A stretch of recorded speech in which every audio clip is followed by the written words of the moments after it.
Llevaba 27 años compartiendo cama, mesa y apellido con una mujer que al mismo tiempo había construido otra vida paralela a la mía. No me enteré por una discusión ni por una confesión. Me enteré un viernes por la noche, sentado en mi propio sofá, mientras ella tenía la mano apoyada en mi pierna y una película sonaba en el televisor. Antes de continuar, suscríbete al canal, activa la campanita, porque todos los días tenemos nuevas historias.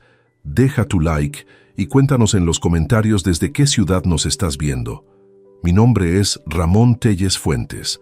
Tengo 56 años y trabajo como supervisor industrial en una empresa metalúrgica en las afueras de Zaragoza, el mismo puesto que ocupo desde hace 16 años. No soy un hombre de palabras fáciles ni de gestos exagerados. Soy el tipo de persona que llega puntual, cumple lo que promete y da por sentado que los demás hacen lo mismo. Durante décadas consideré esa convicción una virtud. Tardé 27 años en entender que era simplemente mi mayor punto ciego. Sonia Jiménez. Alcántara tiene 52 años y administra una clínica dental en el centro de Zaragoza. Nos conocimos en octubre de 1996, en una cena en casa de un amigo común. Yo tenía 29 años y ella 25.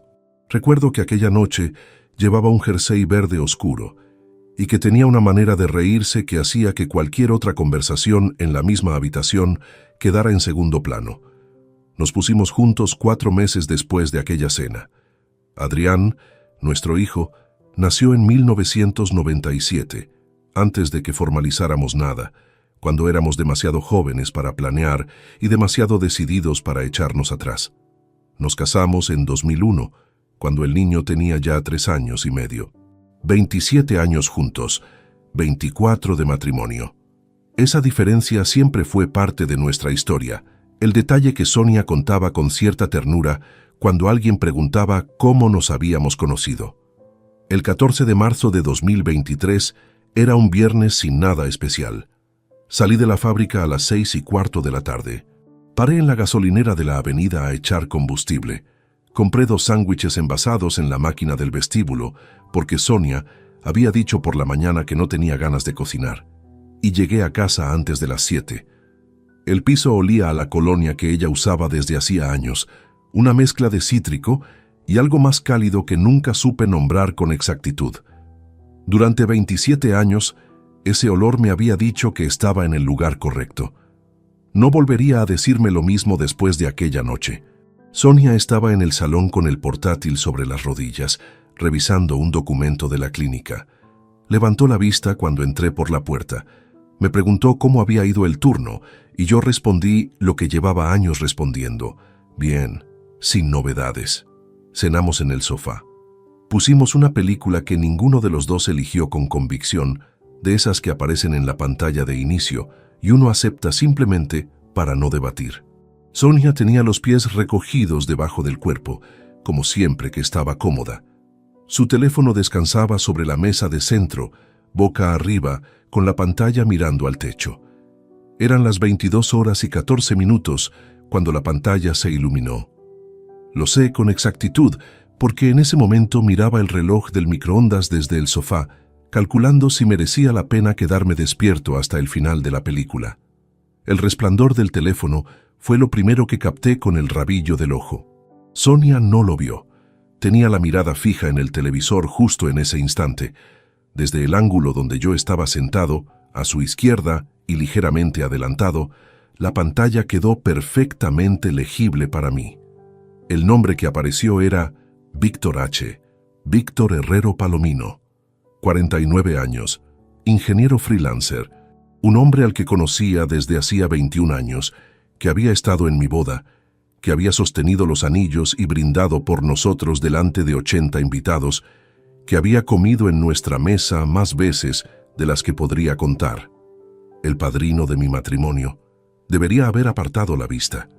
Eso es lo que uno hace cuando el teléfono de otra persona se ilumina, mirar hacia otro lado.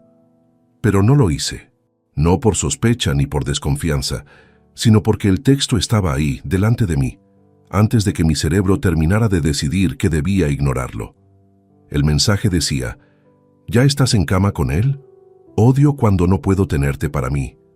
Lo leí una vez, lo leí 2 veces, lo leí 3. La película seguía sonando. Voces, música de fondo, completamente ajenas a lo que acababa de ocurrir en aquel sofá. Sonia no se había movido. No sabía que yo había leído nada. Todo en aquella habitación continuaba exactamente igual que 30 segundos antes, y sin embargo algo en el centro del pecho acababa de romperse de una manera que supe, con una certeza extraña e inmediata, que no iba a tener reparación sencilla. No fue dolor al principio. Era algo más parecido al instante posterior a un golpe fuerte, cuando el cuerpo sabe que algo ha pasado, pero todavía no ha registrado el daño completo. Un silencio interior, absoluto, antes de que llegue la ola real. Aparté la vista del teléfono, miré el televisor, la película seguía. No sé cuántos minutos estuve así, fingiendo que prestaba atención a imágenes que no procesaba. Sonia se movió en algún momento, tomó el teléfono, lo desbloqueó, lo miró unos pocos segundos y lo dejó esta vez boca abajo sobre la mesa. Ese gesto pequeño, deliberado, que en cualquier otra noche habría pasado completamente desapercibido. Lo registré sin decirme a mí mismo que lo estaba registrando. ¿Tienes sueño?, me preguntó sin apartar los ojos del televisor. Un poco, respondí. Mi propia voz me desconcertó. Sonó completamente normal, como si los últimos 10 minutos no hubieran existido. A las 11:30 le dije que me dolía la cabeza y que me retiraba. Ella respondió que terminaría de ver la película.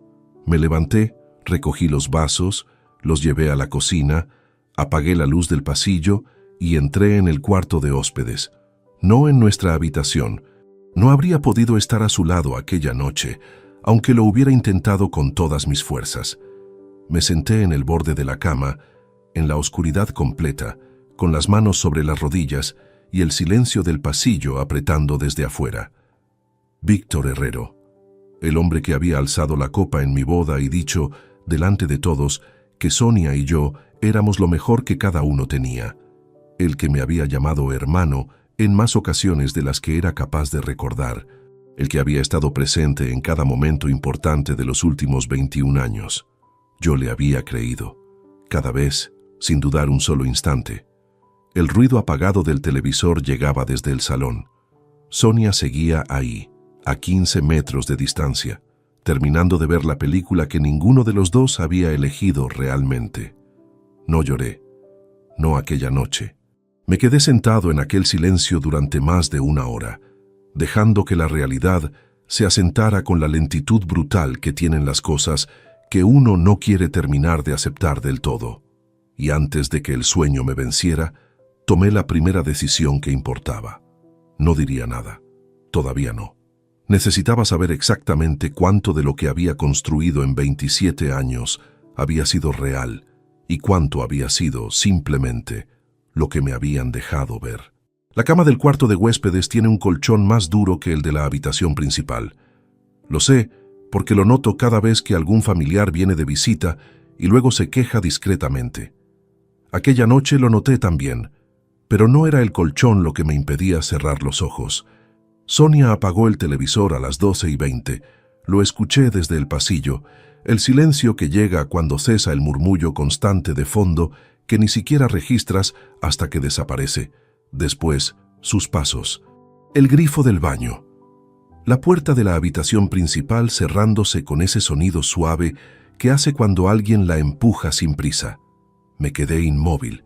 El techo del cuarto de huéspedes tiene una pequeña grieta en la esquina derecha, junto al rodapié superior. Llevaba años mirándola cada vez que entraba a buscar algo y nunca me había molestado en llamar a nadie para taparla. Aquella noche la miré durante lo que debieron ser 40 minutos seguidos y empecé a hacer algo que no había planeado. Recordar. No de forma ordenada. Los recuerdos no llegan ordenados cuando uno los convoca con esa clase de urgencia. Llegaron en fragmentos, sin cronología, cada uno desde un ángulo distinto. Febrero del año anterior. Sonia había pasado un fin de semana en San Sebastián con 2 compañeras de la clínica. Una escapada que organizaron porque una de ellas cumplía 45 años. Le pregunté quién era la que cumplía años. Me dijo un nombre, Marta. No recordé ninguna Marta entre el personal de la clínica, pero tampoco me detuve a cuestionar nada. Ella volvió el domingo por la tarde con buen humor y una caja de pastas del norte que yo agradecí sin darle más vueltas. Ese mismo fin de semana, Víctor había cancelado la partida de cartas que manteníamos todos los sábados con otros 2 amigos desde hacía años. Le escribí para preguntarle si todo iba bien. Me respondió que tenía un proyecto urgente de un cliente que no podía esperar. Un cliente, un fin de semana. Lo había aceptado sin una sola pregunta adicional. Marzo, también del año anterior. Sonia llegó a casa con un bolso que yo no reconocía, piel marrón, discreto, evidentemente caro. Le pregunté si era nuevo. Me dijo que había aprovechado unas rebajas en una tienda del centro y nombró una cifra razonable. No insistí porque nunca había sido el tipo de hombre que revisa los gastos de su mujer como si fuera un interrogatorio.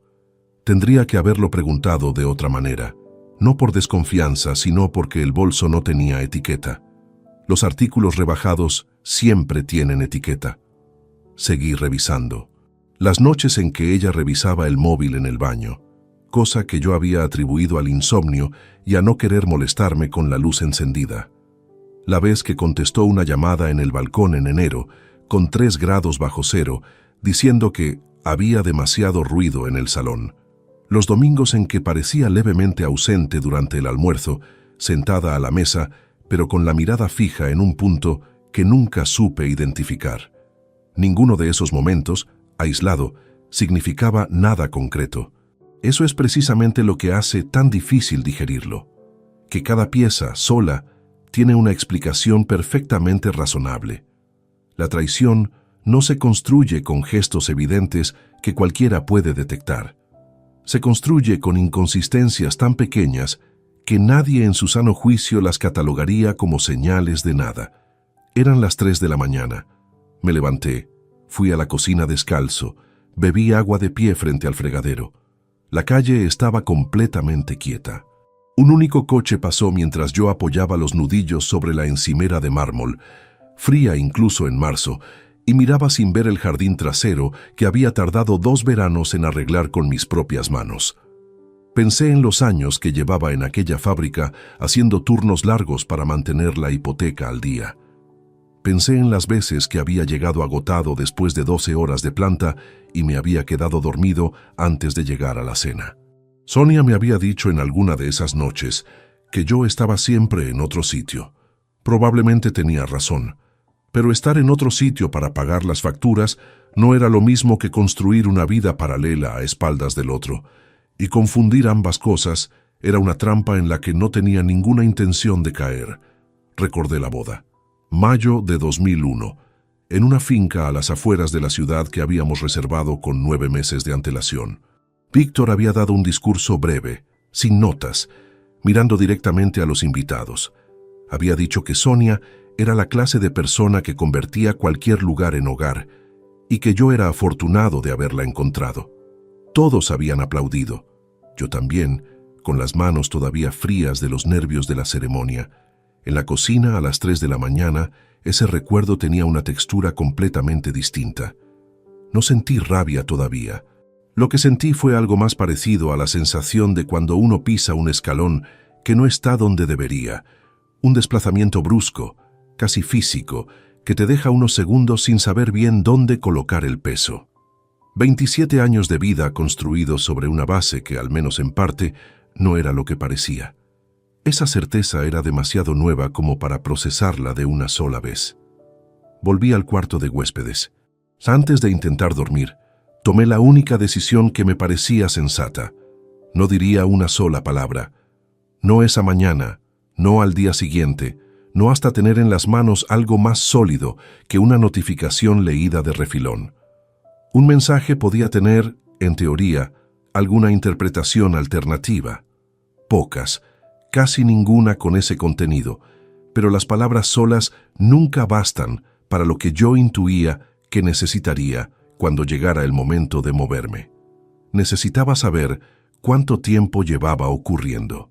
Necesitaba revisar los extractos bancarios con detenimiento real, no con la mirada distraída de alguien que confía en que todo está en orden. Y necesitaba saber si había alguien más en mi entorno que supiera y hubiera callado. Esa última posibilidad fue la que más tardé en formularme, incluso en silencio. Porque plantear esa pregunta implica algo que uno evita hasta el final, que el silencio, cuando se mantiene a conciencia, también es una forma de traición. Diferente, pero traición al fin. Cerré los ojos cuando el cielo empezaba a clarear por el filo de la persiana. No dormí más de 2 horas, pero las 2 horas que dormí fueron las de alguien que ya había tomado una dirección, aunque todavía no conociera todos los caminos que esa dirección le iba a exigir recorrer. El sábado 15 de marzo amanecí antes que Sonia. Preparé café, desayuné de pie junto a la ventana y cuando ella apareció en el umbral de la cocina, con el pelo suelto, preguntando si me encontraba mejor de la cabeza, le respondí que sí, con una normalidad que me sorprendió incluso a mí. «Qué bueno», dijo ella, y abrió el armario a buscar su taza. No notó nada, ni en mi voz, ni en mi postura, ni en la forma en que la miré mientras le hablaba. Y eso, entendí en ese instante con una claridad que no había tenido en toda la noche, era exactamente la única ventaja real que tenía. Una ventaja que no podía permitirme desperdiciar. El domingo 16 de marzo, Sonia salió a media mañana a visitar a su madre. Lo hace casi todos los domingos. Luisa Alcántara tiene 78 años, vive sola en un piso del barrio de Delicias y Sonia acostumbra a llevarle comida preparada y quedarse 2 o 3 horas. Una rutina de años que yo siempre había valorado como un gesto de hija responsable. Aquel domingo, al escuchar el cierre de la puerta principal, lo que me recorrió por dentro no fue gratitud, sino algo más parecido al alivio. El alivio de quien necesita estar solo para hacer algo que no puede hacerse con otra persona en casa. Esperé 10 minutos por si regresaba por algún olvido. A las 11:20 abrí el ordenador del estudio. El mismo equipo desde el que gestionábamos los asuntos comunes del hogar, los recibos domiciliados, el seguro del coche, los extractos de las cuentas. Las claves estaban guardadas en el navegador desde hacía años, una comodidad que ninguno de los dos había cuestionado jamás porque no había ningún motivo aparente para hacerlo. Entré en la página del banco. La cuenta conjunta llevaba abierta 19 años. La usábamos para los gastos de la casa: hipoteca, suministros, alimentación, vacaciones ocasionales. Cada uno ingresaba mensualmente su parte proporcional desde nuestras cuentas personales. Un acuerdo establecido al principio del matrimonio que nunca habíamos revisado formalmente.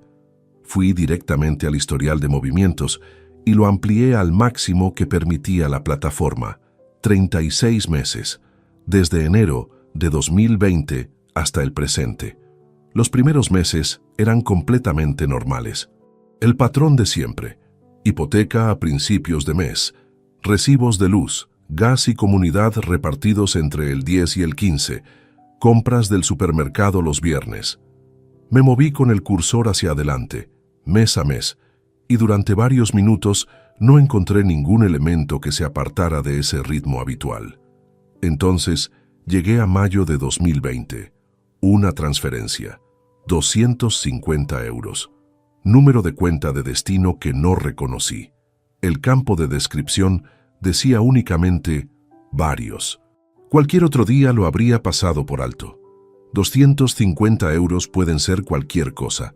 Lo que me hizo detenerme fue lo siguiente: junio de 2020, mismo número de cuenta, 280 euros.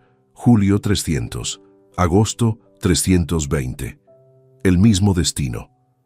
Todos los meses. Cantidades que variaban ligeramente, pero que nunca bajaban de 200 euros ni alcanzaban los 600 en un único movimiento. Un patrón diseñado para no llamar la atención en una revisión superficial, del tipo que uno hace cuando da por sentado que todo está en orden. Abrí una hoja del cajón del escritorio y empecé a anotar. 34 meses, 450, 380, 520, 290. Fui sumando despacio. con bolígrafo, sin calculadora, porque necesitaba que aquellos números pasaran por mis propias manos antes de que el cerebro los convirtiera en algo definitivo.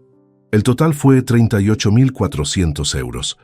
Me quedé con el bolígrafo suspendido sobre el papel unos segundos. El estudio olía a ese polvo seco que acumulan los libros cuando nadie los abre durante meses. El reloj de pared marcaba las 12 menos cuarto. Desde la calle llegaba el arrastre de algo pesado sobre el pavimento, un sonido intermitente y ajeno que subrayaba el silencio del piso. Me levanté. Fui al baño del pasillo. Abrí el grifo del lavabo con agua fría y apoyé las palmas sobre la porcelana. Me miré en el espejo. El hombre que me devolvió la mirada tenía los ojos enrojecidos de 2 noches con poco descanso y una expresión que no identifiqué del todo como propia. No era la cara del desconcierto ni la del llanto contenido. Era la cara de alguien que acaba de entender que ha financiado, sin saberlo, una existencia que no le pertenecía. 38.400 euros. Parte de cada nómina que yo había ingresado en aquella cuenta durante casi 3 años. Horas extras incluidas. Cerré el grifo. Volví al estudio. Guardé el papel con las anotaciones en el bolsillo interior de la chaqueta que colgaba detrás de la puerta y apagué el ordenador. Comprobé que la silla quedara en la posición en que Sonia acostumbraba a dejarla, ligeramente girada hacia la izquierda. Después, me senté un momento largo, sin hacer nada, dejando que la cabeza encontrara su propio orden. En algún punto de ese silencio surgió un nombre: Fermín Aguado Lorente. 51 años, técnico de mantenimiento en mi misma planta, un hombre al que aprecio por su forma directa de hablar y por no andarse nunca con rodeos innecesarios. Hace aproximadamente 3 años, durante una pausa del turno de tarde, Fermín había mencionado que había necesitado los servicios de un investigador privado para un conflicto con un inquilino que le destrozaba el piso alquilado y se negaba a reconocer los daños. Había dado el nombre del profesional con el tono de quien ha quedado satisfecho con un trabajo bien hecho: Marcos Ibáñez Peral. Discreto, serio, y no cobra por adelantado lo que no va a poder conseguir. En ese momento no le había prestado atención especial. No había ningún motivo para guardarlo. Busqué en el teléfono si tenía registrado el número de Fermín. Lo tenía. Le envié un mensaje sin rodeos, que si podía pasarme el contacto de aquel investigador que había mencionado una vez, que era para un asunto personal que prefería no vincular al entorno laboral. Fermín tardó menos de 4 minutos en contestar. Me envió el número con una sola línea adjunta. Serio. Puedes llamarle sin problema. Guardé el contacto. No llamé en ese momento. Sonia regresaría antes de las 2 y era fundamental que cuando entrara por la puerta, el piso, mi actitud y el ambiente en general fueran idénticos a cualquier otro domingo anterior. Fui a la cocina, calenté las lentejas que habían sobrado del sábado y puse la mesa. Cuando escuché el sonido de la llave en la cerradura a la 1:45, yo estaba sentado en el sofá con el periódico deportivo abierto sobre las rodillas, en la misma postura de siempre. «Ya estoy», anunció Sonia desde la entrada. «Bien llegada», respondí sin alzar la vista del papel. Esa tarde, mientras ella revisaba correos en el salón y yo fingía leer, tomé la decisión de llamar a Marcos Ibáñez al día siguiente, durante el descanso del turno de mañana, desde el aparcamiento de la fábrica, lejos de cualquier oído, lejos de cualquier mirada que pudiera leer algo en mi cara en el momento equivocado, porque lo que había encontrado en aquellos extractos era solo la superficie. Y las superficies, cuando uno empieza a rascar con la atención suficiente, siempre esconden más profundidad de la que uno está preparado para encontrar. Llamé a Marcos Ibáñez Peral el lunes 17 de marzo, a las 10:40 de la mañana, desde el aparcamiento de la fábrica. Era el descanso del turno. Un grupo de compañeros fumaba junto a la entrada del almacén, a unos 30 metros de donde yo estaba. Me desplacé hacia el extremo del recinto, entre 2 camiones de carga cuyas cabinas formaban un corredor estrecho que me dejaba fuera del campo visual de cualquiera, y marqué el número que Fermín me había enviado el día anterior. Descolgó al tercer tono. Marcos Ibáñez. La voz era seca, sin el tono amable que adopta quien quiere ganarse al interlocutor antes de conocerlo. Me ha facilitado su contacto un conocido común. Tengo un asunto personal que requiere discreción y necesito hablar con alguien antes de dar ningún paso en firme. Una pausa breve, de esas que indican que el otro evalúa sin prisa. ¿Cuándo puede desplazarse? Esta tarde, si hay disponibilidad. Prefiero un lugar fuera de mi zona de trabajo habitual. A las 7, Cafetería Miraflores, calle Conde de Aranda. Pida algo en la barra y espere en la mesa del fondo. Colgó sin más preámbulos. Sin preguntar sobre el asunto, sin mencionar honorarios, sin ninguna de las frases cordiales con las que alguien intenta resultar accesible antes de la primera reunión. Ese mutismo me pareció, paradójicamente, una buena señal. Marcos Ibáñez Peral tenía 44 años y una presencia completamente anodina. Estatura media, complexión discreta, ropa sin ninguna marca visible, el tipo de hombre al que uno no retendría en la memoria, aunque lo cruzara 2 veces en el mismo pasillo. Cuando lo vi en la mesa del fondo aquella tarde, lo primero que registré fue precisamente eso, que resultaba invisible. Para alguien cuyo oficio dependía de no ser recordado, era probablemente su recurso más valioso. Le expuse el asunto sin rodeos. El mensaje visto en el teléfono de Sonia la noche del viernes 14, los extractos bancarios revisados el domingo, las transferencias regulares durante casi 3 años hacia una cuenta desconocida, el nombre del hombre al que había identificado como receptor probable de todo aquello. Marcos escuchó sin interrumpirme, con un bloc pequeño abierto sobre la mesa y un bolígrafo que se movía con una letra apretada que yo no habría podido descifrar desde mi ángulo.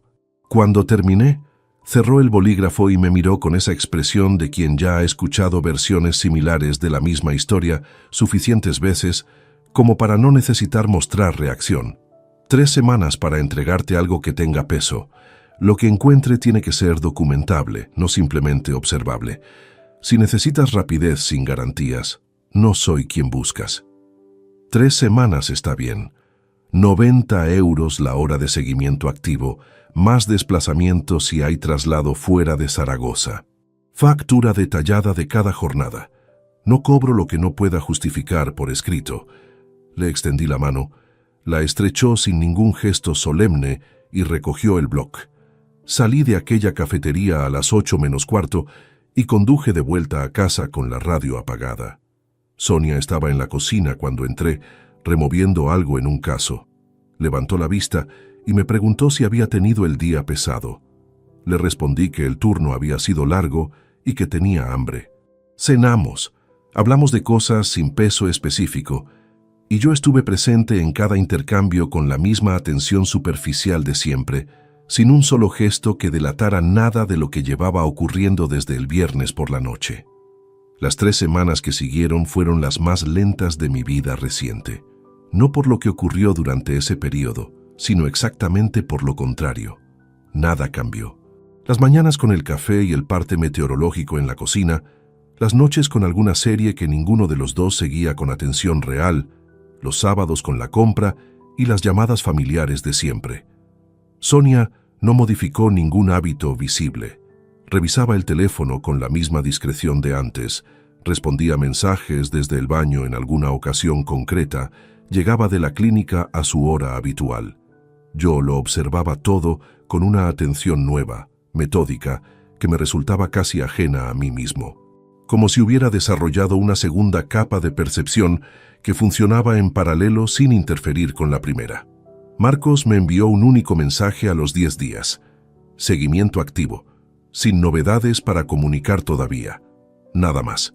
La tarde del domingo 7 de abril me llamó al móvil. Tengo el informe. ¿Puede venir mañana? Quedamos el lunes 8, a la misma hora, en la misma cafetería. Llegué antes que él. Pedí un café en la barra y esperé sentado con las manos sobre la mesa. Marcos apareció a las 7 en punto, con una carpeta A4 bajo el brazo, que depositó sobre la superficie sin abrirla hasta que ambos tuvimos algo delante. Lo que contenía aquella carpeta no me sacudió en el sentido de descubrirme algo que no hubiera intuido ya. me afectó de otra manera. La diferencia entre cargar un peso a oscuras y ver ese peso medido, etiquetado y colocado sobre una báscula. Los números y las imágenes convertían la intuición en algo tangible e irrefutable. Marcos había documentado 9 encuentros en 3 semanas, 4 en un hotel de la zona norte de Zaragoza, 2 en un establecimiento de Huesca, a 90 kilómetros de distancia, 3 en Bilbao, donde Víctor tenía un cliente habitual que le servía como cobertura profesional. Fotografías de exteriores, los dos llegando por separado con diferencia de minutos, los dos saliendo en el mismo intervalo, horas exactas de entrada y salida, registro de vehículos. Todo con una precisión que no dejaba margen interpretativo. «Esto no es reciente», dijo Marcos mientras yo avanzaba página a página. «El patrón de desplazamientos está demasiado rodado. Llevan tiempo coordinando esto con una logística que no se improvisa en pocas semanas». Cerré la carpeta. En la última página figuraban las fechas exactas de los 9 encuentros registrados. Las repasé en silencio, una por una. Y entonces encontré algo que Marcos no había señalado, porque no había forma de que lo supiera.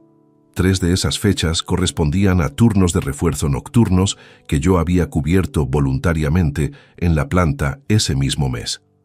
12 horas bajo los tubos de neón de la nave industrial, por el complemento económico que aliviaba el margen justo a final de mes. Las horas extra que yo acumulaba para que la hipoteca no apretara demasiado. El tiempo que vendía con esfuerzo físico para mantener cierta holgura doméstica. Ese tiempo era el que ellos aprovechaban para verse sin apremios de horario. No dije nada durante casi un minuto. Marcos esperó con la expresión neutra de alguien habituado a entregarle a la gente el peso que habían venido a recoger, sin añadir nada que no le hubieran pedido. «¿Cuánto le debo?», dije finalmente. Me presentó la factura. 480 euros. 6 jornadas de seguimiento activo, más los desplazamientos a Huesca y Bilbao. Transferencia al día siguiente. Guardé la carpeta en el maletín, pagué los 2 cafés y salí a la calle. La tarde tenía esa luz limpia de principios de abril en Zaragoza, cuando el viento cesa y el sol todavía calienta con cierta generosidad. Me quedé unos segundos en la acera, con el maletín en la mano y sin ninguna prisa concreta. La rabia no era lo que predominaba. Lo que ocupaba ese espacio era algo más difícil de ponerle nombre, una frialdad ordenada que se había instalado en algún lugar entre el pecho y el estómago, desplazando lo que hasta entonces había sido dolor sin forma. Una lucidez desagradable, pero funcional. Tenía nombres, fechas, localizaciones y cifras. Ahora necesitaba saber qué podía hacerse con todo aquello de forma que fuera sólido, legal y sobre todo definitivo. Para eso necesitaba hablar con alguien que conociera las leyes mejor de lo que las conocía yo. Aquella noche, mientras Sonia dormía, abrí la carpeta de Marcos por segunda vez, no en la cafetería, con otro hombre al otro lado de la mesa y el ruido de fondo de la hora punta. En el estudio con la lámpara de escritorio encendida y el resto del piso en silencio, donde cada página podía examinarse con la atención que ese contexto no había permitido. Las fotografías de los hoteles las revisé con una lentitud diferente a la de aquella tarde. Ya no había ningún efecto de novedad que absorber.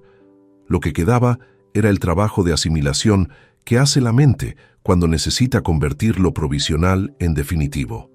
Sonia y Víctor entrando al Hotel Goya de Zaragoza a las 3:15 de la tarde de un miércoles. Víctor saliendo del mismo establecimiento a las 6:10. Sonia 15 minutos después, con el bolso marrón que yo había visto por primera vez el año anterior y que ella había justificado con unas rebajas. Cerré la carpeta sobre el escritorio y apoyé las manos sobre la cubierta. El ordenador estaba encendido. Sonia lo había utilizado antes de cenar para revisar unos presupuestos de la clínica y no lo había apagado. Lo había dejado en modo reposo con la pantalla apagada, pero el sistema activo, algo que hacía con frecuencia cuando pensaba retomarlo más tarde y luego se olvidaba. Moví el ratón para activar la pantalla. El navegador tenía 3 pestañas abiertas: el portal de gestión de la clínica, un comparador de vuelos que Sonia consultaba de vez en cuando y una sesión de WhatsApp web con el icono activo. La sesión no había caducado. Los mensajes seguían sincronizándose en tiempo real con su teléfono. Durante varios segundos no hice nada. Sonia estaba en la habitación principal, dormida desde las 11, cosa que había podido verificar al pasar por el pasillo media hora antes. No había ningún sonido excepto el tráfico lejano de la avenida y el zumbido casi imperceptible del ventilador del equipo. El primer impulso fue cerrar la pestaña. Existe una distinción entre reunir información necesaria y traspasar un límite que tiene nombre propio. Pero me detuve antes de mover el cursor. Sonia había iniciado esa sesión en un equipo de uso compartido, en el mismo ordenador al que ambos accedíamos libremente desde hacía años, sin contraseña adicional ni ninguna restricción técnica. Aquella sesión estaba abierta en nuestra casa, en nuestro escritorio, al alcance de cualquiera que encendiera la pantalla. Decidí mirar. Las conversaciones más recientes eran lo esperable. Mensajes con una compañera de la clínica sobre el turno de la semana siguiente, un hilo con su madre sobre una cita médica pendiente, un grupo de antiguas compañeras de universidad con la actividad esporádica que tienen ese tipo de grupos con el paso del tiempo. Busqué el nombre de Víctor Herrero. La conversación con él tenía actividad reciente, pero el contenido no añadía nada que Marcos no hubiera documentado ya. Fui desplazándome hacia arriba sin detenerme demasiado. Entonces cambié de hilo, no con ninguna intención específica. Al mover el cursor, la lista de contactos se desplazó y el nombre que quedó visible fue el de Adrián, mi hijo, 27 años. El muchacho al que había llevado al hospital una noche de diciembre de 2003 con 40 de fiebre, al que había acompañado el primer día de la escuela técnica superior, el adulto que llamaba los domingos por la tarde y contaba cosas del trabajo con esa voz que todavía conservaba algo del tono de cuando era mucho más joven. Abrí la conversación. Los mensajes más recientes eran normales: una fecha de visita pendiente, la foto de un plano en el que estaba trabajando, algún comentario sobre el tiempo en Madrid. Fui subiendo. Semanas, meses atrás. Y entonces lo encontré. Un mensaje de Adrián a Sonia, fechado el 19 de febrero de 2023 a las 21:38. Mamá, papá me preguntó anoche si Víctor había llamado esta semana. Le dije que no sé nada. Cuídate. Lo leí una vez. Lo leí 2 veces. A la tercera dejé de contar. No era una frase que admitiera interpretaciones paralelas. No era la reacción de alguien que hubiera respondido por inercia a una pregunta que le había pillado sin tiempo de pensar. Era la comunicación de alguien que había evaluado la situación con detenimiento, había elegido una postura y confirmaba esa elección a quien le importaba conocerla. Le dije que no sé nada. No supe qué responderle. Ni me preguntó y me quedé sin palabras. Le dije: verbo en pasado, acción deliberada, plena conciencia del gesto. Y el cierre: cuídate. No la despedida habitual de un hijo a su madre, la frase de alguien que es parte de algo y sabe que el otro corre un riesgo que él mismo ha contribuido a encubrir. Me recosté en la silla y miré el techo. La traición de Sonia tenía una lógica que, aunque resultara devastadora, pertenecía a una categoría de comportamiento que uno puede llegar a comprender si se obliga a ello. Los matrimonios acumulan distancias. La gente toma decisiones que dañan a quienes tienen al lado, y aunque nada de eso constituye justificación de ningún tipo, al menos existe un marco en el que puede situarse. Lo de Adrián no tenía ese marco. Adrián no había vivido el desgaste interno de una relación larga. Entre él y yo no había ninguna fractura acumulada que explicara aquella frase. Era un hijo que había recibido información que le concernía de una forma directa, que debería haberle importado de una forma específica, y que había elegido proteger a uno de los implicados mientras mantenía al otro en la oscuridad. Esa decisión no se toma en un instante de confusión, se toma con tiempo, con claridad, sabiendo exactamente lo que significa y lo que cuesta al que queda fuera. Saqué el teléfono y fotografié la pantalla. Hice 3 capturas desde ángulos distintos, asegurándome de que la fecha, la hora y el nombre del remitente fueran perfectamente legibles en cada una. Después cerré la conversación, devolví las pestañas al estado en que Sonia las había dejado y puse el equipo en reposo. En el pasillo la oscuridad era total. Avancé hasta el cuarto de huéspedes, me senté en el borde de la cama sin encender ninguna luz y permanecí así un momento con el teléfono entre las manos. La herida de aquella noche no tenía la misma textura que la primera. Era más honda y más fría, del tipo de las cosas que no se templan con el tiempo, porque no están hechas de esa clase de materia. Mi hijo sabía, había tomado partido. Y eso, comprendí en aquel silencio, no iba a cambiar independientemente de lo que viniera después. Algunas decisiones son permanentes, no porque alguien las declare como tal, sino porque quien las toma las hace permanentes en el momento en que las elige. Adrián había elegido, y yo acababa de entenderlo con una claridad que no necesitaba ninguna confirmación adicional. Al día siguiente llamé a Marcos, no para solicitarle trabajo adicional, sino para hacerle una pregunta concreta. Si en el ejercicio habitual de su actividad había colaborado con algún abogado especializado en derecho de familia en Zaragoza al que pudiera recomendar sin reservas. Hubo una pausa breve al otro lado de la línea. Dolores Cárdenas Rubio. Despacho en la calle San Miguel. Seria, va directamente a lo procesable y no pierde el tiempo con lo que no tiene recorrido legal. Si tienes lo que me describiste, ella sabrá exactamente qué hacer con ello. Me facilitó el número. Llamé desde el aparcamiento de la fábrica durante el descanso del turno de mañana, el mismo rincón entre los dos camiones que ya me había servido semanas atrás. Una recepcionista recogió mis datos y me ofreció cita para el miércoles 10 de abril a las 5 de la tarde. Acepté sin negociar el horario. El despacho de Dolores Cárdenas Rubio ocupaba el segundo piso de un edificio de fachada discreta en la calle San Miguel, a 2 manzanas del paseo principal. 48 años, cabello oscuro recogido con una sobriedad que no buscaba ningún efecto particular, expresión atenta sin condescendencia. Me recibió junto al escritorio, indicó el asiento con un gesto y se instaló frente a mí sin los rodeos habituales de introducción. Puso un bloc abierto sobre la superficie y esperó. Le entregué la carpeta de Marcos, los extractos bancarios con las transferencias señaladas y las 3 capturas de pantalla del mensaje de WhatsApp. Las examinó en orden, sin interrumpir su lectura con ningún comentario, con el ritmo metódico de quien sabe distinguir lo que tiene peso jurídico de lo que solo lo tiene emocional. Tardó aproximadamente 12 minutos en revisar el conjunto completo. Cuando levantó la vista, lo primero que dijo fue directo y sin adornos. Las fotografías y los registros de seguimiento son válidos como indicio. Combinados con los extractos bancarios, tienen consistencia suficiente para sostener un procedimiento con garantías. ¿Y las transferencias específicamente? Es lo más robusto que me has traído. Apoyó los antebrazos sobre el escritorio.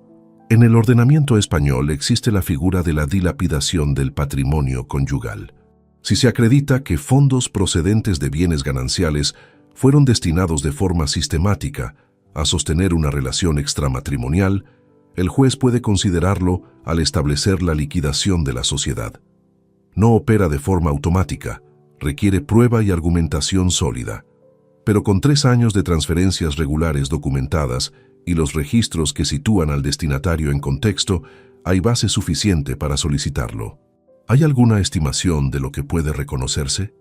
No te voy a dar una cifra porque depende del criterio del juez y de lo que consigamos acreditar durante el procedimiento. Lo que sí puedo decirte es que la cantidad total está respaldada por los movimientos bancarios, y eso ya es considerablemente más de lo que llega a este despacho en la mayoría de los casos. Hice una pausa antes de continuar, porque lo que venía a continuación era lo que más me había costado poner en palabras desde aquella noche del lunes.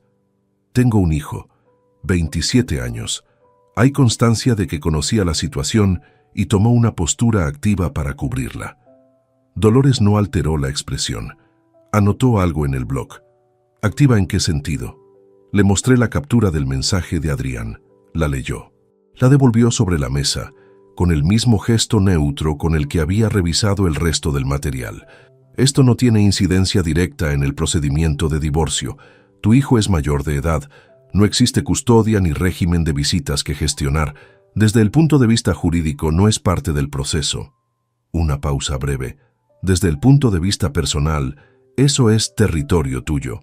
No añadí nada. Guardé la captura junto al resto. Los pasos siguientes los explicó con la misma precisión que había empleado al revisar los documentos. Primero, no modificar ningún activo de la cuenta conjunta ni alterar bien patrimonial compartido alguno antes de formalizar la demanda, porque cualquier movimiento unilateral anterior a la presentación podía debilitar la posición. Segundo, ella necesitaba una relación completa de todos los bienes gananciales: el piso de la avenida, los vehículos, los planes de pensiones, cualquier inversión o ahorro constituido durante el matrimonio. Tercero, una semana para preparar el escrito inicial. ¿Cuándo quieres que esto arranque?, preguntó cerrando el bloc. Cuando todo esté en orden y no haya margen para errores. Eso lo decides tú. Solo te anticipo que una vez presentada la demanda, tu esposa será notificada por el juzgado. A partir de ese momento, el factor sorpresa desaparece por completo. Por eso quiero que no quede ningún cabo suelto antes de dar ese paso. Salí del despacho a las 6:15 con una lista de documentos pendientes y la certeza de haber cruzado un límite que no tenía ninguna intención de desandar. La calle estaba animada a esa hora, gente saliendo de oficinas, tráfico denso en la esquina, el ruido ordinario de una tarde de miércoles en Zaragoza. Nada de aquello guardaba ninguna relación con lo que acababa de ocurrir en el segundo piso de aquel edificio. Llegué a casa cerca de las 7:10. Sonia estaba en el salón con el portátil sobre las rodillas. Levantó la vista cuando oyó la puerta. «Llegas tarde». Tenía que revisar unos documentos de la empresa con un asesor externo. Se alargó más de lo previsto. ¿Comiste algo? Un bocadillo antes de la reunión. Si hay algo en la nevera, lo caliento. Hice lentejas. Están en el caso con la tapa puesta. Me cambié de ropa, calenté el plato y puse la mesa. Sonia se unió unos minutos después. Hablamos de lo que se habla.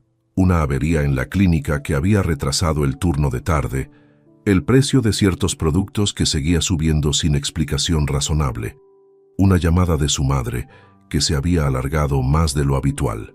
Yo respondí donde hacía falta. Recogí los platos cuando terminamos y me instalé en el sillón con el periódico mientras ella retomaba el portátil. Desde fuera, cualquiera que hubiera asomado a aquel salón aquella noche habría visto a una pareja en la rutina tranquila de un miércoles cualquiera. Dos personas en sus respectivos sitios, sin ninguna fricción aparente, en el orden silencioso de los hogares que llevan años funcionando sobre rieles conocidos. Nadie habría intuido que uno de los dos ya había puesto en marcha algo que no admitía interrupción, y que lo más exigente, desde ese momento en adelante, no sería actuar, sino continuar esperando con el mismo rostro de siempre. La lista que Dolores me había entregado al cierre de nuestra reunión ocupaba una cara de folio escrito a mano con letra apretada. Escrituras del piso de la avenida, certificado de cargas hipotecarias, los 3 últimos años de declaraciones conjuntas de renta, los extractos completos de la cuenta ganancial desde enero de 2020, documentación acreditativa de los 2 vehículos y estados actualizados de los planes de pensiones de ambos. Pasé los días siguientes reuniendo cada documento sin que Sonia advirtiera nada. La mayor parte de los originales llevaban años en una carpeta de cartón verde archivada en el estudio, una de esas acumulaciones domésticas a las que nadie presta atención hasta que alguien las necesita. Saqué lo que necesitaba en distintos momentos, siempre con el piso vacío. Lo fotocopié en la tienda de impresión de la esquina y devolví cada papel al archivador exactamente como lo había encontrado. Las declaraciones de renta las descargué directamente del portal tributario. Un proceso meticuloso pero no complicado, del tipo que exige paciencia más que ingenio. El sábado 15 de abril, Sonia marchó temprano a la clínica para resolver un problema con el sistema de facturación que arrastraba desde la semana anterior. Me dejó libre durante casi 4 horas. Las empleé en revisar sobre el escritorio todo el material reunido, verificando que ningún documento estuviera incompleto ni desordenado, con la misma atención con que uno revisa un andamio antes de cargarle peso. Al final de esa mañana, tenía una carpeta notablemente más gruesa que la que Marcos me había entregado en la cafetería. El martes 16 la llevé al despacho de la calle San Miguel durante la pausa del mediodía. Dolores la examinó en diagonal para confirmar que nada faltaba y expuso el paso siguiente con la misma concisión de la reunión anterior. Necesitaba que un perito contable analizara los movimientos bancarios para cuantificar de forma oficial el total desviado y acreditar la naturaleza de cada transferencia. Sin ese documento pericial, los extractos que yo había reunido eran prueba relevante, pero no tasada. Con él, serían argumento procesable. El perito con quien colaboro habitualmente se llama Tomás Verdejo Alarcón, 49 años, experiencia en procedimientos de familia desde hace más de 15. Lo que elabore resiste cualquier impugnación. ¿Plazos? Entre 10 y 15 días hábiles sin incidencias. Adelante. Le dejé la carpeta y volví a la planta con el tiempo justo. Los días que siguieron tuvieron una textura diferente a las semanas anteriores. Durante el periodo de recopilación, la mente había permanecido ocupada con tareas concretas: verificar, fotocopiar, ordenar, entregar. Ahora no quedaba ninguna acción inmediata pendiente. El proceso estaba en manos de Dolores y de Verdejo, y lo único que me correspondía era mantener la apariencia habitual mientras aguardaba. Esa espera resultó, en ciertos momentos, más exigente que todo lo anterior, no porque ocurriera nada externo que la alterara. Sonia siguió con sus rutinas sin modificar ningún detalle visible. Las mañanas, las cenas, los sábados con la compra, las llamadas a su madre los domingos. Víctor no fue mencionado ni una sola vez. El piso tenía el mismo aspecto que cualquier hogar donde 2 personas viven sin conflicto aparente. Lo difícil era otra cosa. Había una noche hacia finales de abril en que aquello se volvió especialmente concreto. Sonia llegó de la clínica con el cansancio visible de quien ha gestionado un conflicto entre personas durante horas, con esa tensión particular que se acumula en la zona del cuello y que yo le había visto muchas veces a lo largo de los años. Se dejó caer en el sofá y apoyó la nuca contra el respaldo con los ojos cerrados. Durante unos segundos fue simplemente una persona agotada al final de una jornada larga. No sentí compasión, tampoco lo contrario. Lo que sentí fue algo más difícil de ubicar en cualquier categoría conocida. Una especie de distancia fría, como el espacio que queda en un armario después de retirar algo que llevaba mucho tiempo ocupando ese sitio. 27 años compartidos en el mismo piso, y en ese momento yo estaba tan lejos de ella como de cualquier desconocida. No con rabia, simplemente lejos, sin retorno. Me levanté a preparar la cena sin decir nada. El lunes 30 de abril, Dolores llamó al móvil durante el turno de tarde. El informe de Verdejo está terminado. Hay que revisarlo juntos. Quedamos para el día siguiente. El martes 1 de mayo era festivo en Zaragoza, pero el despacho trabajaba con cita, independientemente del calendario. Me recibió a las 11 con el informe encuadernado sobre la mesa. Tomás Verdejo Alarcón había analizado cada uno de los 34 movimientos identificados, cruzándolos con los registros de establecimientos hoteleros que Marcos había documentado, con los recibos recuperados durante el seguimiento y con los patrones de gasto de la cuenta en periodos equivalentes de años anteriores. 19 páginas con numeración de apartados, referencias documentales y firma colegiada al pie de cada sección. La cifra en el apartado de conclusiones estaba en negrita: 38.400 euros, el mismo número que yo había sumado a mano sobre un papel del cajón del escritorio una mañana de domingo de marzo. Pero verlo en ese contexto, en el cierre de un documento pericial con número de colegiado y valor procesal, tenía una naturaleza radicalmente distinta a aquella suma privada hecha con bolígrafo. No era ya la anotación de un hombre que descubrió algo que no buscaba. Era un argumento jurídico que tenía nombre, firma, fecha y recorrido legal previsto. Esa diferencia no era menor, lo cambiaba todo. Con esto y con los registros del seguimiento, la base del procedimiento es sólida, dijo Dolores. Puedo tener el escrito inicial listo en una semana. Hay un paso previo que quiero gestionar yo. Ella levantó la vista del informe. Quiero que mi hijo esté presente cuando esto ocurra. Vive en Madrid, así que necesito encontrar un motivo que justifique su visita sin levantar ninguna señal de alerta. Dolores no preguntó por qué quería eso, ni señaló ninguna implicación procesal en ello, porque Adrián, como ella misma había dicho semanas atrás, no era parte del procedimiento jurídico. Anotó algo en el blog. Avísame cuando tengas esa fecha y coordinaremos la presentación de la demanda para inmediatamente después. Una vez formalizada, tu esposa será notificada por el juzgado. A partir de ese momento no hay marcha atrás. Lo sé. Bien. Salí a la calle con el sol de mayo sobre las baldosas del paseo. Guardé el informe en el maletín, junto al resto del material que había ido acumulando durante semanas. 38.400 euros. Horas de turno extendido convertidas en una cifra oficial en 19 páginas. Durante meses, aquello había sido una herida sin forma. Ahora era el instrumento más preciso que tenía. El piso de la calle Pignatelli había pertenecido a mis padres desde los años 80. 3 habitaciones, primer piso sin ascensor, una distribución anticuada que nunca habíamos abordado porque ellos no quisieron modificar nada mientras vivieron, y tras su fallecimiento en 2018, la herencia había quedado en un limbo práctico entre Adrián y yo. Técnicamente de los dos, operativamente ignorado, alquilado a un inquilino puntual que ocupaba el espacio de cualquier decisión sobre el inmueble. Ese inquilino, un jubilado de 73 años llamado Ernesto Colom Martínez, había comunicado en febrero que abandonaría el piso en julio. Adrián y yo lo sabíamos desde entonces. Habíamos cruzado un par de mensajes sin conclusión sobre qué hacer una vez desocupado: reformar y volver a arrendarlo, o directamente vender.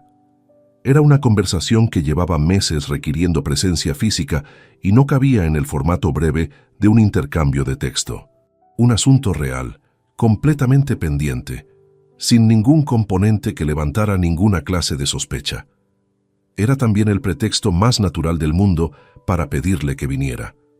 Le llamé el jueves 2 de mayo por la tarde, desde el coche aparcado frente a la fábrica, antes de arrancar hacia casa. El mismo tono de cualquier conversación ordinaria, sin urgencia fabricada ni calor excesivo. Oye, con lo de Julio encima, hay que decidir qué hacemos con el piso de Pignatelli.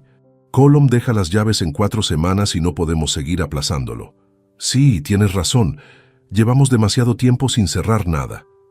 ¿Puedes acercarte algún fin de semana de mayo? Lo vemos juntos, lo hablamos con calma y cenamos aquí. Una pausa breve, del tipo que indica que alguien consulta su agenda mentalmente. El fin de semana del 16 podría encajar. El sábado 16. El sábado está bien. Cuando tengas el tren reservado me dices y paso a buscarte a la estación. Perfecto. Hablamos. Colgué. Adrián no había detectado ninguna anomalía en aquella llamada, porque no había ninguna que detectar. El asunto del piso era genuino.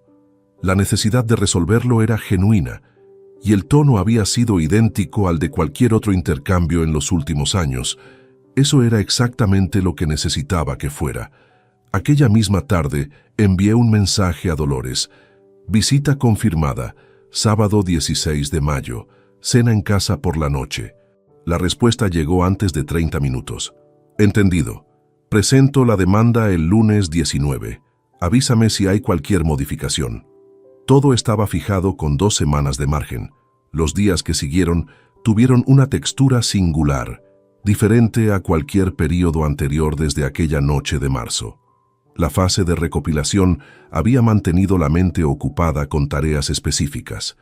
La fase de espera del informe pericial había tenido al menos la tensión de lo incierto. Pero esta última recta no requería nada.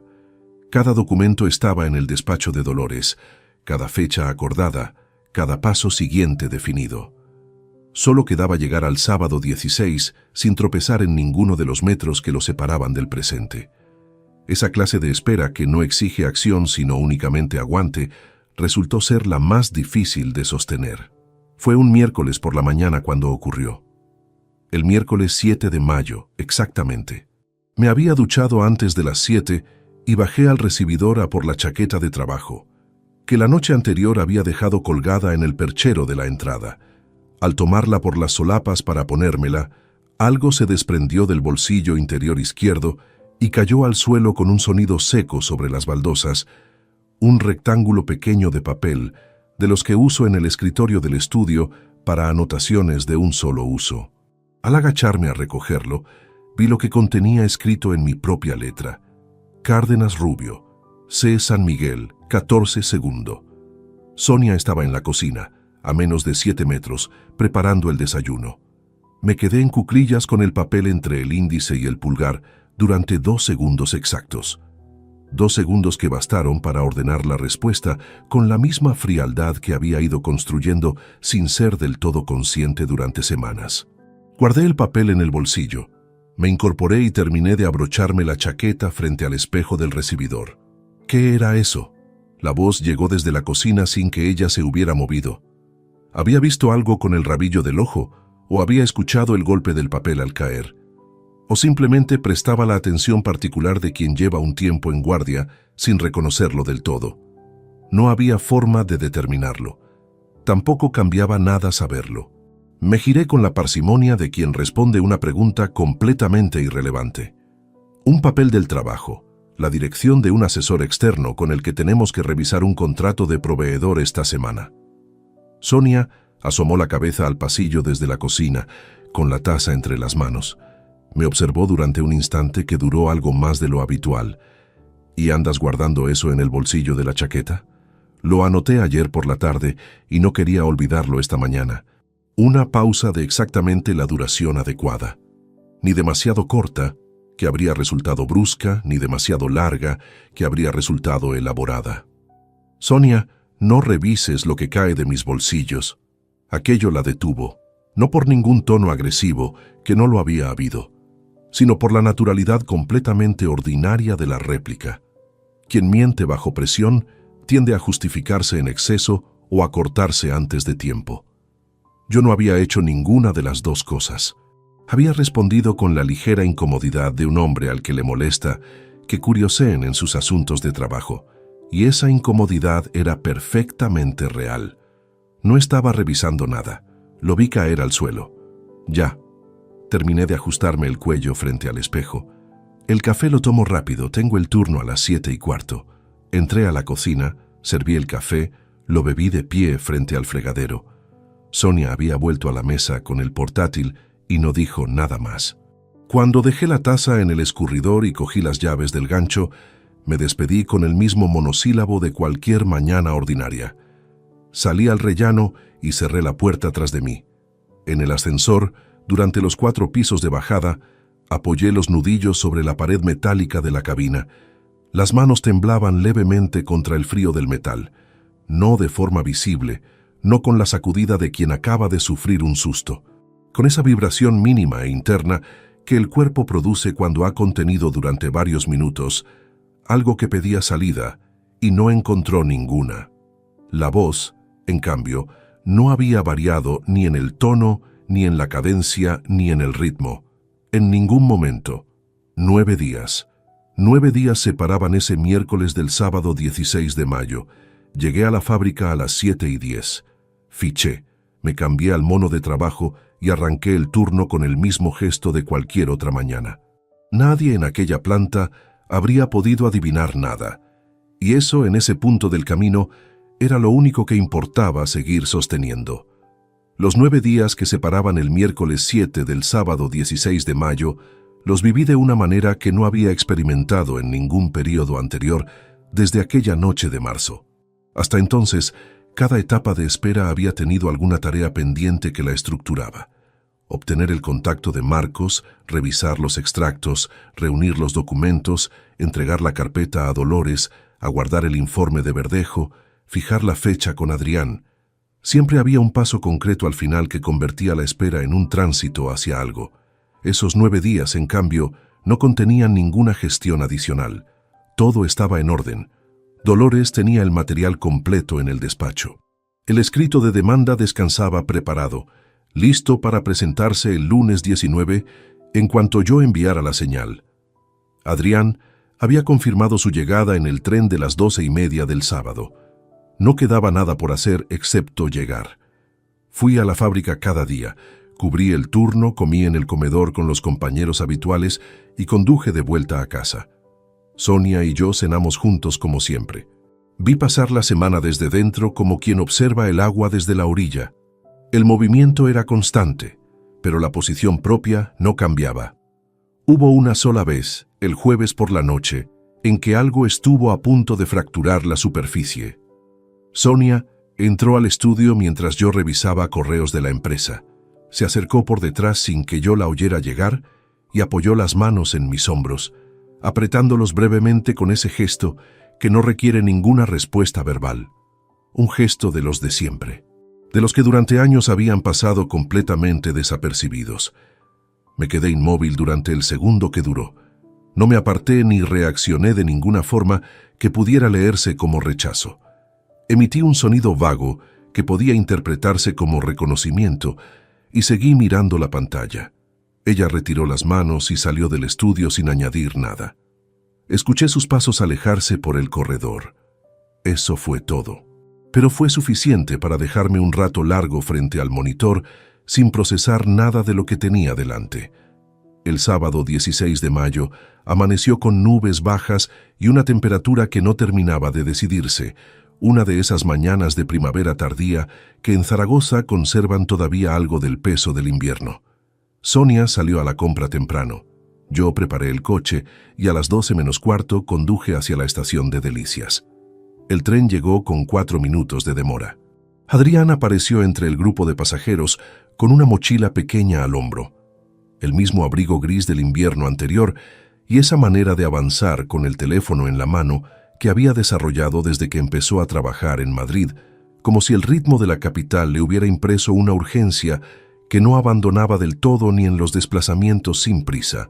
Me vio desde lejos y levantó la barbilla a modo de saludo. «¿Qué tal el viaje?», le pregunté cuando llegó a mi altura. «Lleno, pero sin incidencias. El tiempo aquí no ayuda». Caminamos juntos hacia el parking cubierto. La conversación fue completamente ordinaria durante el trayecto. El proyecto de obra en el que llevaba trabajando 2 meses en Madrid, el estado de la A2 a esa hora del sábado, si Sonia había cocinado o habían pensado pedir algo. Adrián hablaba con la naturalidad de quien no tiene ningún motivo para no hacerlo. Eso era exactamente lo que yo necesitaba que fuera aquella tarde. Fuimos directamente al piso de la calle Pignatelli. Ernesto Colom tenía ya varias cajas apiladas junto a la entrada, señal de que el vaciado avanzaba más rápido de lo previsto. Recorrimos las 3 habitaciones sin apresurarnos, evaluando el estado de las paredes, la fontanería, los marcos de las ventanas que llevaban años sin renovarse. Adrián hizo preguntas concretas, revisó el contador de la luz con más atención de la que yo esperaba y tomó nota en el teléfono de algunas medidas. Hablamos de presupuestos aproximados, de los metros útiles reales frente a los registrados, de lo que permitía el mercado de alquiler en esa zona del barrio comparado con lo que había valido 10 años atrás. Una conversación completamente funcional entre 2 personas que comparten un asunto heredado y buscan la solución más razonable. Durante todo ese tiempo lo observé con una percepción doble que ya conocía bien. El exterior, que respondía a sus preguntas y asentía ante sus observaciones, y el interior, que registraba cada gesto con plena conciencia de que aquella tarde tenía una cuenta atrás que él ignoraba por completo. Llegamos a casa cerca de las 2:15. Sonia tenía la mesa puesta y el cordero al horno ya con el olor instalado en todo el piso. Recibió a Adrián con ese abrazo de madre que no ha visto al hijo en semanas, con la mano en la nuca y los ojos cerrados un instante, y él respondió con la comodidad de quien regresa a territorio conocido. Los observé desde el umbral del salón, los 2 completamente ajenos a lo que aquella noche contenía. La cena fue larga y ruidosa a su manera. Vino en la mesa desde el principio, el cordero, el pan de la panadería de abajo que Sonia había bajado a buscar esa mañana. Adrián contó cosas del trabajo en Madrid. Habló de un compañero de piso que se marchaba al extranjero. Comentó que quizás en otoño valoraría buscar algo más estable en Zaragoza. Sonia lo escuchó con esa atención particular que tenía para él, recordando detalles de conversaciones anteriores, preguntándole por cosas que él había mencionado de pasada, semanas atrás. Yo intervine cuando correspondía, sin forzar ninguna presencia que rompiera el ritmo natural de la mesa. Fueron pasando los platos. El segundo vino bajó despacio. El reloj de la cocina marcó las 10, después las 10:15. A las 10:23 los tres continuábamos sentados sin ningún plato pendiente entre nosotros, y llegó el momento. No por ninguna señal externa, ni porque nada en la conversación lo indicara. Llegó porque yo había decidido semanas atrás que lo haría cuando la cena hubiera completado su propio recorrido natural y los tres estuviéramos en la mesa sin ninguna tarea doméstica que justificara levantarse. Ese instante existía ahora. Me puse de pie con un movimiento completamente neutro. Un momento. Ninguno de los dos preguntó nada.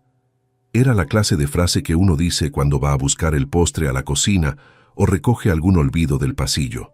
Crucé el salón, entré al estudio y abrí el cajón inferior del escritorio donde esa misma mañana, antes de que Sonia regresara de la compra, había colocado la carpeta. La tomé con las dos manos y la sostuve un instante antes de dar la vuelta. No hubo vacilación, no hubo ningún pensamiento de último minuto sobre si debía hacerlo o no. Esa deliberación la había completado durante los 2 meses anteriores hasta agotar todo lo que podía agotarse. Volví al comedor. Deposité la carpeta sobre la mesa, entre los vasos y los platos vacíos, sin decir nada todavía. Sonia la miró. Adrián la miró. Después los dos me miraron a mí, con la expresión particular de quien todavía no ha entendido, pero ya ha notado que algo ha cambiado en la temperatura de la habitación. En ese silencio de 3 segundos, mientras sus caras buscaban la forma de articular la pregunta que ambos tenían, yo tomé asiento, puse las manos sobre la cubierta de cartón y hablé por primera vez aquella noche con un tono completamente distinto a todos los anteriores. Abrí la carpeta, no con ningún gesto calculado ni con la pausa de quien construye efecto deliberadamente. La abrí como se abre cualquier documento de trabajo que se lleva a una reunión, con la naturalidad de quien sabe exactamente lo que contiene porque lo ha revisado muchas veces. Tengo que contaros algo. Sonia frunció el ceño levemente. Adrián depositó el vaso sobre el mantel con una precisión que delataba que sus manos necesitaban hacer algo concreto. La primera hoja que extraje fue el informe de Marcos Ibáñez. Fechas, nombres de establecimientos, horas de entrada y salida registradas. La coloqué en el centro de la mesa, sobre los platos vacíos, orientada hacia ellos. Después saqué las fotografías. 6 ampliaciones en papel que Marcos había incluido como respaldo visual. Exteriores de hotel, 2 personas llegando por separado con minutos de diferencia. Las mismas 2 personas saliendo. Sonia tardó 4 segundos en reconocer lo que miraba. El color cambió primero en el cuello, esa franja de piel que delata lo que la cara todavía no ha decidido mostrar. Las manos, que reposaban planas sobre el mantel, se retiraron hacia el borde de la silla sin que ella pareciera advertirlo. Ramón, deja que termine. No lo dije con dureza, lo dije con el tono de quien pide un momento antes de ser interrumpido en medio de una explicación. Coloqué a la derecha de las fotografías los extractos bancarios con los movimientos marcados, 34 meses de transferencias regulares al mismo número de cuenta desconocido. Entre enero de 2020 y este pasado mes de marzo, han salido 38.400 euros de nuestra cuenta conjunta. Un perito contable colegiado los ha cuantificado en un informe de 19 páginas que también está aquí. Sonia abrió la boca. La cerró. Eso no es... Empezó y no terminó la frase. Puse el informe de Tomás Verdejo encima de los extractos, abierto en la página de conclusiones, donde la cifra figuraba en negrita. Añadí las capturas de los registros hoteleros cruzados con recibos identificados por establecimiento y fecha. La mesa quedó cubierta con el trabajo de 2 meses desplegados sin prisa y sin ningún elemento sobrante. Fue entonces cuando Sonia habló de verdad. Puedo explicarte todo esto. Víctor es un amigo de más de 20 años y estás tomando 4 fotografías y convirtiendo en algo que no... Sonia se detuvo. No te voy a pedir que lo reconozcas esta noche. No lo necesito para nada de lo que viene después. El reloj de la cocina marcaba el tiempo con un golpe seco cada segundo. Adrián no había intervenido desde el principio. Tenía las manos cruzadas sobre el mantel y los ojos fijos en los documentos, con una expresión que no era exactamente la de alguien sorprendido. Registré ese detalle sin señalarlo. Continué. Hay una cosa más. Saqué el teléfono, abrí la galería y amplié la captura de pantalla del mensaje de WhatsApp. Puse el aparato sobre la mesa frente a Adrián, con la pantalla orientada directamente hacia él. Nombre del remitente visible. Fecha: 19 de febrero de 2023. Hora: 21:38. Texto: Mamá, papá me preguntó anoche si Víctor había llamado esta semana. Le dije que no sé nada. Cuídate. Adrián bajó la vista hacia la pantalla. El silencio que siguió tenía una densidad distinta a la de los minutos anteriores. No se distribuía por igual entre los tres. Se concentraba de forma específica en el lado de la mesa donde estaba sentado mi hijo, como si el peso de aquellas 16 palabras hubiera encontrado su destinatario preciso y se hubiera instalado allí sin intención de moverse. No levantó la vista durante lo que debieron ser 20 segundos. Cuando lo hizo, lo que encontré en su cara no fue la negación ni la indignación de quien considera injusta una acusación. Fue algo considerablemente más difícil de describir. La expresión de alguien que había estimado mal cuánto tiempo aguantaría una posición tomada y acaba de comprobar que ese tiempo se agotó sin previo aviso. Papá, yo no hace falta. 2 palabras, sin crueldad, sin la condescendencia de quien magnánimamente exime al otro de explicarse, con la aridez de quien ha cerrado una deliberación hace semanas y no tiene ningún interés en reabrirla. Adrián cerró la boca y volvió a bajar la vista. Sonia intervino de una forma que no había anticipado del todo. Se levantó de la silla y durante un instante creí que iba a acercarse. No lo hizo. Se quedó de pie con los nudillos apoyados sobre el respaldo, blancos contra la madera, y habló con una voz que ya no intentaba generar confusión. Era algo diferente, la resistencia de quien cede terreno pero necesita que conste que no lo entregó sin más. Llevamos 27 años, Ramón. 27 años. Lo sé exactamente, con 4 meses. No puedes llegar una noche con una carpeta y... No llegué esta noche. Llevo 2 meses preparando esto. La demanda se presenta el lunes 19. Ese dato, con fecha concreta, produjo un efecto diferente al de todo lo anterior. No por lo que significaba de cara al futuro, sino por lo que revelaba sobre el pasado reciente, que durante esas semanas de cenas ordinarias y conversaciones sin peso, el escrito esperaba ya redactado en un cajón del despacho de la calle San Miguel. Que aquel tiempo había transcurrido del mismo modo para los dos, pero con contenidos completamente distintos. Sonia se sentó despacio. No añadió nada más. Tampoco Adrián.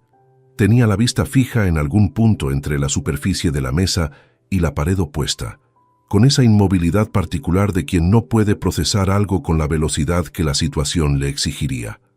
Lo observé unos segundos. Todo lo que necesitaba que supiera ya estaba delante de él, impreso y fechado.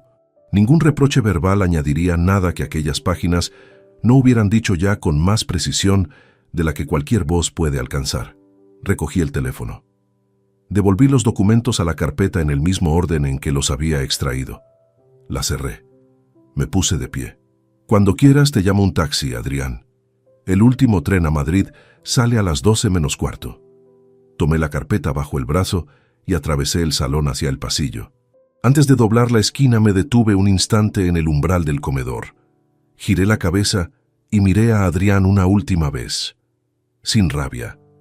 Sin el peso de quien busca que ese momento resulte específicamente doloroso. Lo miré con la misma atención con que uno mira algo que está a punto de quedar definitivamente atrás, sin retorno posible. No por decisión tomada en caliente, sino por la lógica fría de lo que ya no puede deshacerse. Él lo advirtió. Levantó la vista en el instante exacto en que yo ya apartaba la mía. Eso fue suficiente. Entré al estudio, deposité la carpeta sobre el escritorio y me instalé en la silla. Desde el comedor no llegaba ningún sonido, ni voces, ni movimiento, ni el roce de sillas sobre el suelo. Solo el reloj de la cocina marcando cada segundo con el mismo golpe indiferente de siempre, ajeno por completo a lo que acababa de ocurrir a 3 metros de su esfera. Adrián tomó el taxi a las 11:15. No hubo despedida extensa ni escena en la puerta. Se puso el abrigo en el recibidor, recogió la mochila del perchero y me miró desde el umbral con la expresión de quien necesita decir algo, pero ha perdido acceso al vocabulario que lo haría posible. Yo estaba de pie junto al pasillo, a 3 metros con las manos en los bolsillos. «Papá, el taxi está abajo». Bajó las escaleras sin añadir nada. Escuché sus pasos en los peldaños hasta que el ruido del portal al cerrarse los borró por completo. Me quedé en el recibidor unos segundos con la vista en la puerta. Después apagué la luz del pasillo y entré al cuarto de huéspedes por última vez. No sé si Sonia durmió aquella noche en la habitación principal o simplemente estuvo tumbada mirando el techo. Yo tampoco dormí demasiado, pero era una vigilia completamente distinta a la de aquel primer sábado de marzo, sin el desconcierto de quien acaba de recibir un golpe sin haber sido advertido.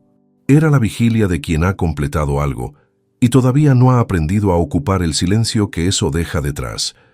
El lunes 19 de mayo, Dolores presentó la demanda. Lo supe por un mensaje durante el turno de mañana, a las 10:42. Presentado. Notificación a la parte contraria en los próximos días hábiles.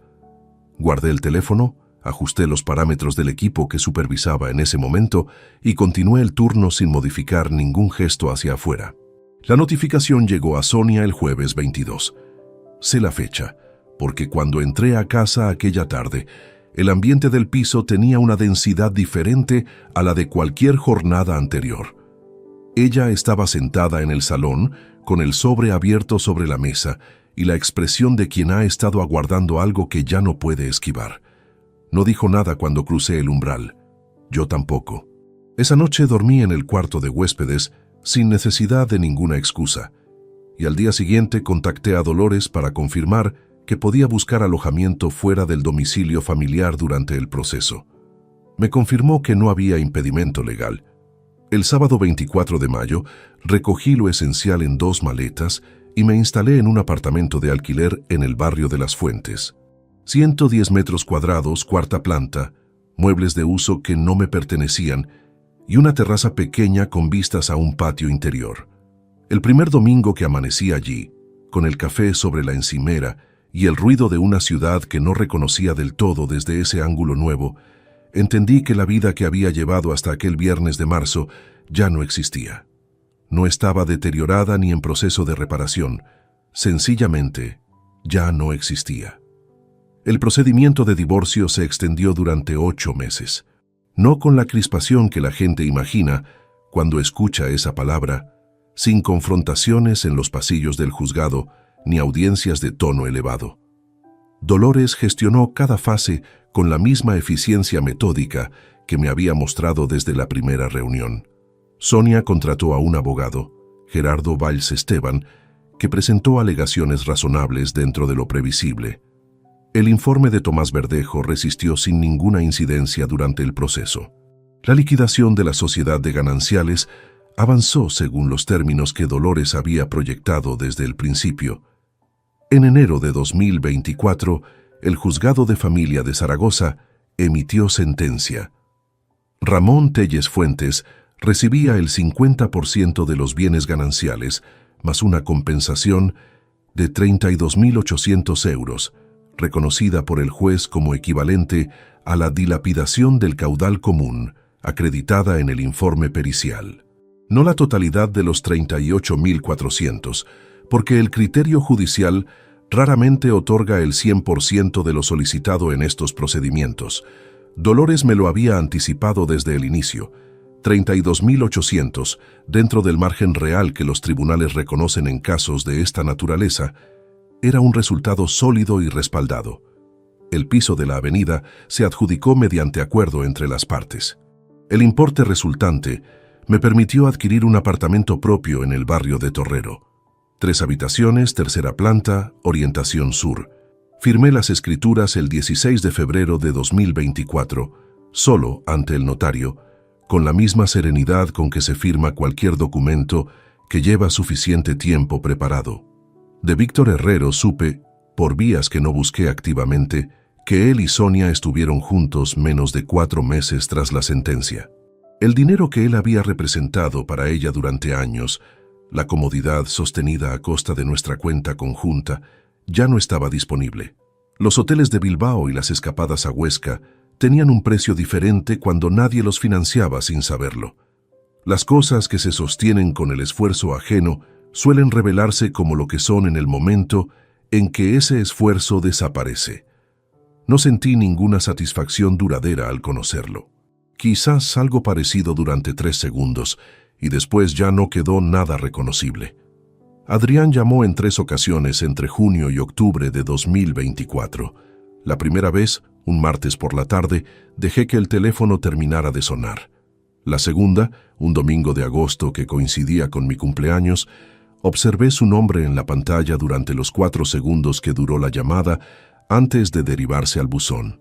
La tercera me escribió un mensaje de 4 líneas, que quería hablar, que entendía que yo estuviera enfadado, que le diera la oportunidad de explicarse. No respondí a ninguna de las 3. No por ira acumulada, ni por el hábito de quien prolonga deliberadamente una situación dolorosa para el otro.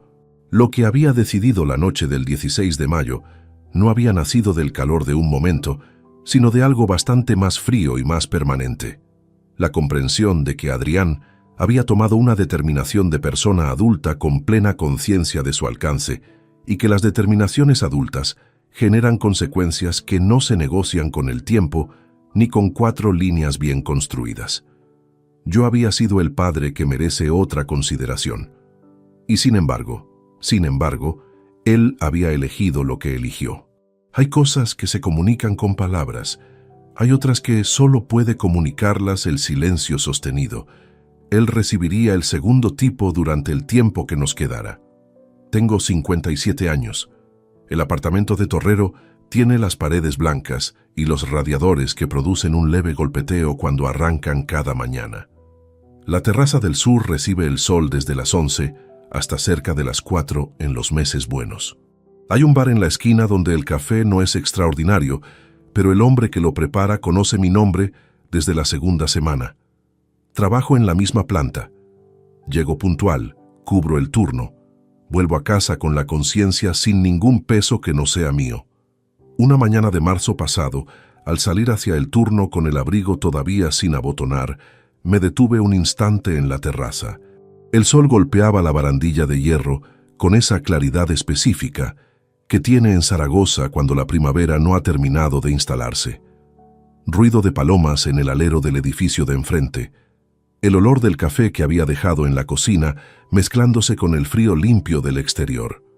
Apoyé las palmas sobre la barandilla y permanecí así un momento, sin pensar en nada concreto, sin revisar nada. Por primera vez en mucho tiempo, lo que llenaba ese silencio no era el peso de todo lo ocurrido, sino simplemente lo que había delante. El frío en las manos, la luz en los ojos, la mañana entera todavía por comenzar. Eso también es una forma de recuperar algo. Si te gustó esta historia, dale like al video, suscríbete al canal y comparte tus impresiones en los comentarios. Para escuchar la próxima historia, haz clic en la caja de la izquierda. Gracias por vernos.